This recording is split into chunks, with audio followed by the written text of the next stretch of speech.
नमस्कार दोस्तों, बहुत बहुत स्वागत है आपका हमारे YouTube चैनल प्रिसाइज ज्योतिष बाय एस्ट्रो दीपेंद्र शुक्ला में।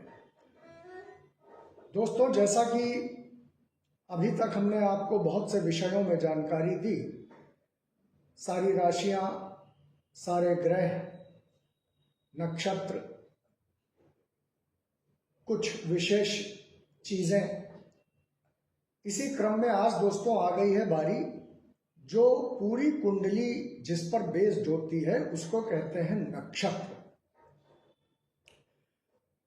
कौन सा ग्रह किस नक्षत्र में बैठा है ये बहुत जरूरी चीज है। कहते हैं ना कि लग रहा आजकल तुम्हारे ग्रह नक्षत्र जो है वो अच्छे नहीं चल रहे हैं, अक्सर आपने ऐसा सुना होगा। तो दोस्तों, सबसे पहली चीज आप ये जानिए कि नक्षत्र होता क्या है। नक्षत्र जो है वो जैसे धरती पर दूरी को नापने के लिए किलोमीटर और मील का प्रयोग होता है, वैसे ही ब्रह्मांड में, आकाश में एक दूरी से दूसरी दूरी को नापने के लिए नक्षत्रों की सहायता ली जाती है। नक्षत्र बेसिकली तारों का अपना एक समूह होता है। उसी समूह के आधार पर राशि निर्धारित होती है। अब नक्षत्रों में जो सबसे विशेष चीज होती है कि जो जन्म नक्षत्र होता है वो आपकी जिंदगी की दिशा भी बदलता है और दशा भी बदलता है। इंसान का जन्म जिस नक्षत्र में होता है, सारी जिंदगी उसी के फल, उसी के अकॉर्डिंग फल उसको प्राप्त होते रहते हैं। जैसे ये तो आपको मालूम ही है कि 27 नक्षत्र होते हैं, प्रत्येक नक्षत्र के 4 चरण होते हैं। तो नक्षत्र का बेसिकली कुंडली में रोल क्या होता है। देखिए, ग्रह हो गए, राशि हो गई, भाव हो गए, भावेश हो गए, ये सारी चीजें अपनी जगह हैं। लेकिन आप इसको ऐसे मान लीजिए कि जैसे कोई भी आदमी एक दूरी से दूसरी दूरी तक जा रहा है और उसको ट्रैवलिंग करनी है 500 किलोमीटर्स की। अब अगर उसकी जो गाड़ी है, अब मान लीजिए उसको टेम्पो मिल गया और बहुत ही बुजुर्ग ड्राइवर भी मिल गया, तो वो 500 किलोमीटर की दूरी बेचारा कैसे, कितनी देर में तय करेगा।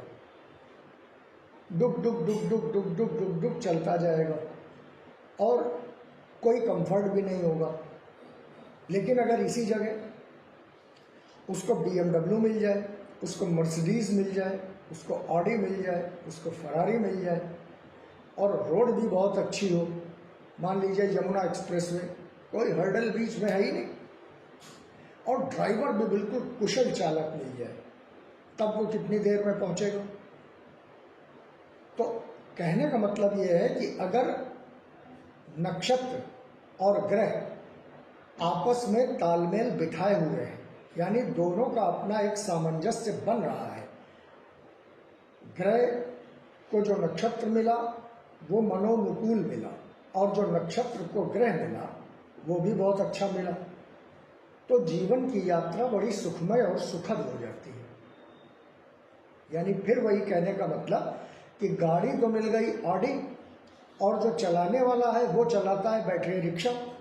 तो बैटरी रिक्शा वाला ऑडी को चलाने के लिए बहुत सहज नहीं होगा, उसको समझ में नहीं आएगा कि इतनी लग्जरी और पावरफुल गाड़ी में कैसे चलाऊं।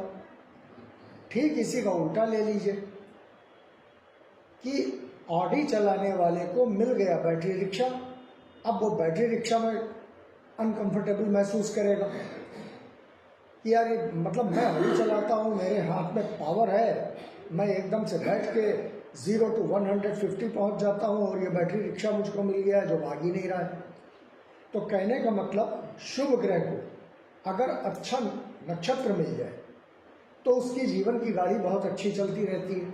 मान लीजिए जन्म नक्षत्र, यानी जन्म का नक्षत्र जो है वो किसी को मिला भरणी का। भरणी का मालिक होता है शुक्र, और उसका जो राशि है वो हो गई चंद्रमा की, यानी कर्क की राशि हो गई, और उसका जो लग्न हो गया वो हो गया मंगल का। तो अब इस कंडीशन में ना भरणी का नक्षत्र जो है वो लग्न का फेवरेबल है और ना ही राशि का फेवरेबल है। तो यानी गाड़ी तो मिल गई है बहुत लग्जरियस, बहुत तेज तर्रार, हैवी पावर की, लेकिन जो उसके सवार हैं एक बहुत मज़ेदार स्थिति में यात्रा करने वाले की, यार धीरे धीरे चलो खाते पीते चलते हैं, और एक साथ जो साहब बैठे हैं वो कह रहे हैं नहीं यार जल्दी चलो, जल्दी पहुंचना है। तो दोनों में आपस में कंट्रोवर्सी हो जाएगी। तो कहने का मतलब ये है कि अगर नक्षत्र राशि को अच्छे मिल जाए तो उसकी गाड़ी बहुत अच्छी चलती है। नक्षत्र जीवन में दिशा तय करते हैं और वही दिशा दशा को बदलती है। जिस नक्षत्र में जो भाव आएगा, जो ग्रह आएगा, वो उसी का लालायित रहेगा। मान लीजिए पंचम का स्वामी जिस नक्षत्र में होगा वो हमेशा उसी चीज के लिए लालायित रहेगा। जैसे नक्षत्र के 4 चरण होते हैं, पहला धर्म, दूसरा अर्थ, तीसरा काम, चौथा मोक्ष। अगर किसी का नक्षत्र पहले चरण में है तो वो हमेशा धार्मिक वे यानी चैरिटी है, दान देने की प्रवृत्ति है, पठन पाठन है, शिक्षा के संबंध में दूसरों को देने की प्रवृत्ति उसके अंदर आ जाएगी। दूसरे चरण का है तो उसके अंदर हर वक्त एक लालसा रहेगी कि पैसा कैसे पैदा हो और उस पैसे का हम अपने ऊपर और दूसरों के ऊपर कैसे सदुपयोग करें या दुरुपयोग करें, जैसा भी है। काम का मतलब होता है कामना पूर्ति, किसी भी चीज़ की कामना पूर्ति की, मुझे ये लेना है, मुझे थाईलैंड घूमना है, मुझे मॉरिशस घूमना है, मुझे सिंगापुर घूमना है, और हर वक्त वो किसी न किसी कामना की पूर्ति में लगा रहेगा। मोक्ष का मतलब, अब देखिए मोक्ष का मतलब केवल ये नहीं होता कि सॉल्वेंसी, मोक्ष का मतलब बहुत से रूप होते हैं। परिवार से विरक्त हो जाना, तमाम परिवार आपने देखे होंगे जहाँ पर बाबूजी जो हैं उनकी अभी कोई बहुत ज़्यादा उम्र भी नहीं है लेकिन परिवार से विरक्त हो गए, वो साधुओं की संगत में चले गए, अपने परिवार की जिम्मेदारियां उठाना बंद कर दिया, परिवार को छोड़ दिया, साधु बन गए। तो ये भी चौथे चरण का प्रभाव होता है। अब दोस्तों, नक्षत्र अगर किसी की भी लाइफ में फेवरेबल मिलते चले जाएं और दशाएं अच्छी मिलती चली जाए, नक्षत्रों से ही दशाओं का भी एक पूरा जोड़ होता है, तालमेल होता है। दशाएं नक्षत्रों से ही डिराइव होती है। जैसे चंद्रमा जिस नक्षत्र में होगा, किसी भी मनुष्य को जन्म के समय उसी ग्रह की दशा मिलेगी। वही नक्षत्र अगर आपका फेवरेबल है तो वो बहुत अच्छा है, अनफेवरेबल है तो आप जिंदगी भर परेशान रहेंगे।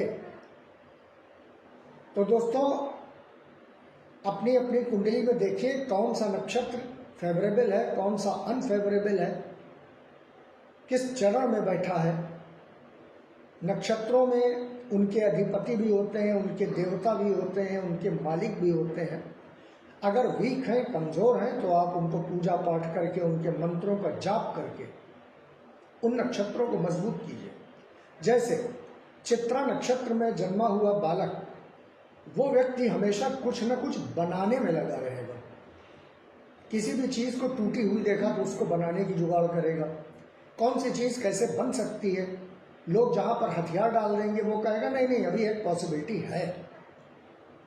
तो नक्षत्रों का इतना रोल होता है। तो दोस्तों, आप लोग अपनी अपनी कुंडली में देखिए। आज मैं अपनी वाणी को यहीं विराम देता हूँ, कल पुनः मुलाकात होगी। तब तक के लिए आप लोग खुश रहें, चैनल को सब्सक्राइब करें। नमस्कार।